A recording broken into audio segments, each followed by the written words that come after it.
Cleveland Cavaliers nakabawi na sa Boston Celtics at Los Angeles Lakers. Makukuha na si Jeremy Grant mula sa Portland Trail Blazer.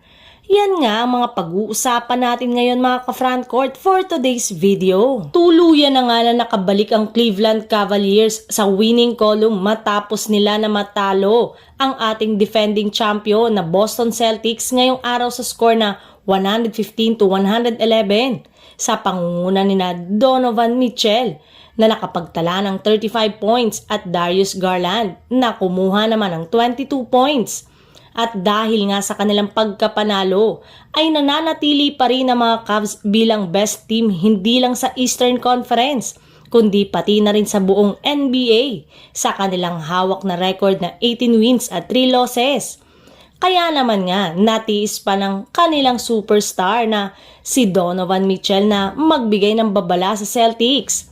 Ayon nga sa naging pahayag nito sa kanyang post-game interview, inamin nga niya na simula nang matalo sila noon ng Celtics ay ginusto na nga talaga niya na mabawian ito sa kanilang susunod na pagharap. Samantala, ang Los Angeles Lakers ay nagkaroon ng dissenting simula sa 2024 to 2025 NBA season.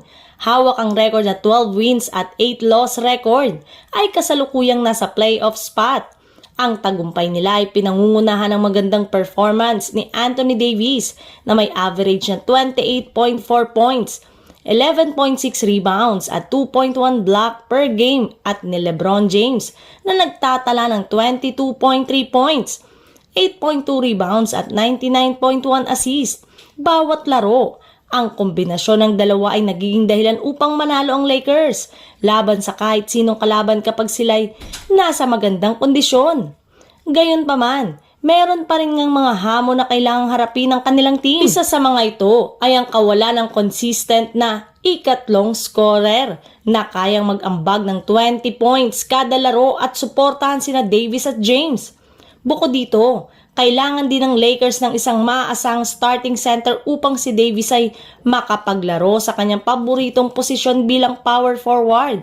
Isang posibleng solusyon ay ang pakikipag-usap sa Portland Trail Blazer upang makuha sina Jeremy Grant at Robert Williams.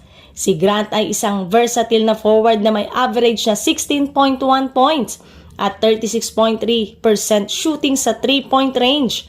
Maaasahan nga din ito sa defense ni Grant lalo na kaya nitong mag-lockdown ng kalaban. Habang si Williams, na kilala bilang Time Lord, ay isang elite rim protector na may 1.9 block per game. Ang trade rin ngang ito ay maaaring magbigay sa Lakers ng balanseng kupunan sa opensa at depensa. Sa trade na ito ang Lakers na pagkakuha nila ng consistent na third scoring option kay Grant at isang dominant defensive presence kay Williams. Sa kabilang banda, ang Portland ay magfo-focus sa kanilang rebuilding process sa pamamagitan ng pagkuha ng mga batang talento tulad nina Max Christie at Jalen Hood-Schifino. Kasama ang draft pick mula sa Lakers, ang trade ay magiging win-win para sa parehong team habang binibigyan ng Lakers ng mas malaking tsansa ang sarili na maging tunay na championship contender.